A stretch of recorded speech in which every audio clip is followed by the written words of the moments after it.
type of work, you know. I mean, it's a trip. There's nothing better standing in the sun, you know, on Melrose, doing a big painting, meet interesting people, and a lot of that is kind of, it's almost my remit in a way, is the people I meet, the experiences that you fall in. It's just one of those things that you can't beat. What's the idea behind it? It's just put graffiti and tagging in it's like in a different context, you know, how it's always seemed to be like, say, vandalism or destructive or kind of looked upon as being bad. Yeah. So I'm just putting it in a different, you know, with it being used in this context. You're including a lot of this tagging. Yeah, letter style, and it kind of portrays it in a different way, you know.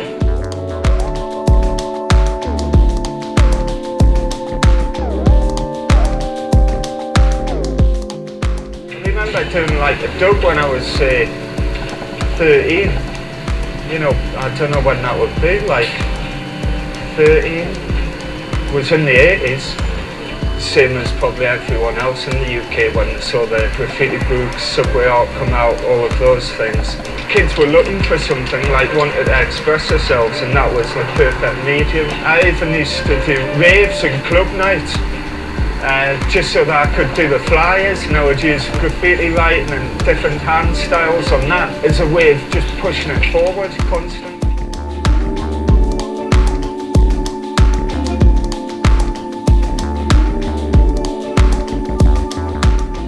Oh yeah, it was a whole,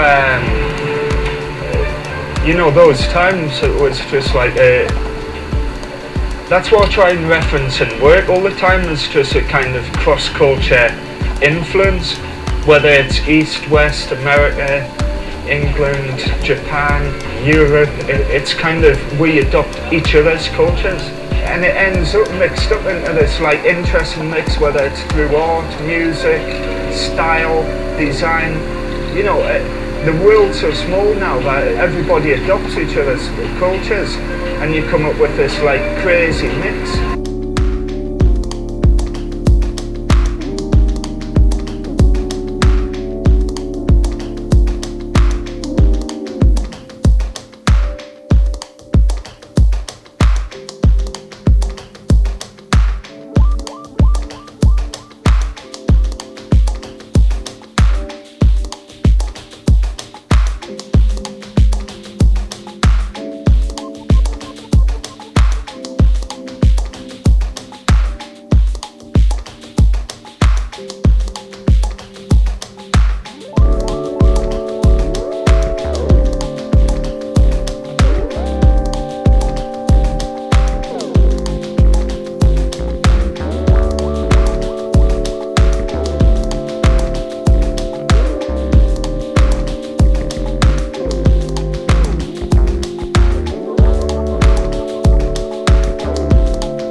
Second day in here, and we've been painting here, managed to do quite a bit, surprisingly, but things have come together fast, and it's feeling right.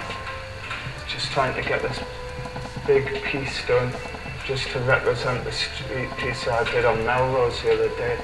I always liked the kind of grime of the city, and it's always been an inspiration. I've always been kind of excited and seen a rusty door or some type of decay.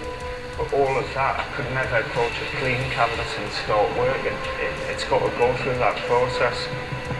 You know, you get your accidents, you can't recreate that type of work. You know, I rip cans across my work all the time. and it just, you know, you might rip a piece off and show a piece of bare wall underneath it. It just looks, there's something beautiful about it. I like making works out of almost a mess or chaos, you know, so it doesn't seem to make sense, but as soon as I add a face, it makes the piece figurative. You throw a white line around, just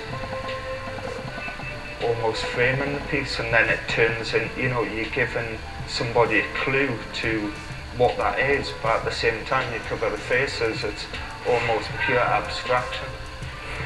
Last little touch, and well, last touch till I fall asleep tonight and make things up in my head and then come down tomorrow.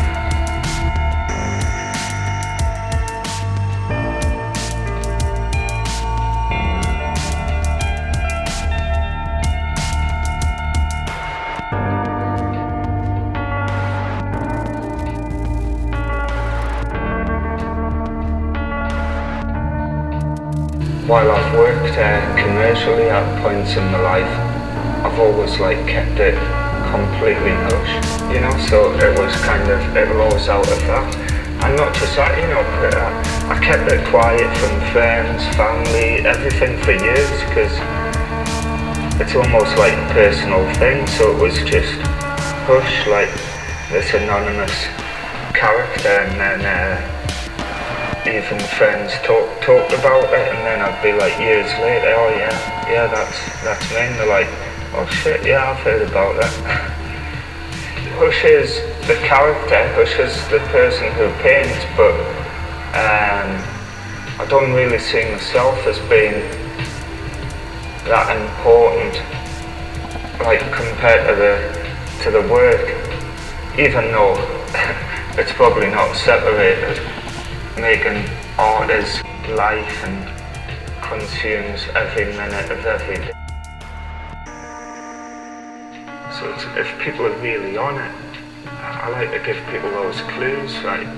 You know, if they really want to look into the work and kind of decipher it, they can see past and present marks. It's almost like referencing, you know, like a Hall of Fame or tagged up doors from years back, where you see a tag that was there 3 years ago, you know, and it's still in existence, even though new work's on top of it. I don't know, I like to throw those timelines in, because I progress my work quite fast. I mean, I've got the next 3 years of paintings in my head, but it's almost I've got to tell this story. I don't want to jump from here to what I've got in my head now, because it mightn't make sense.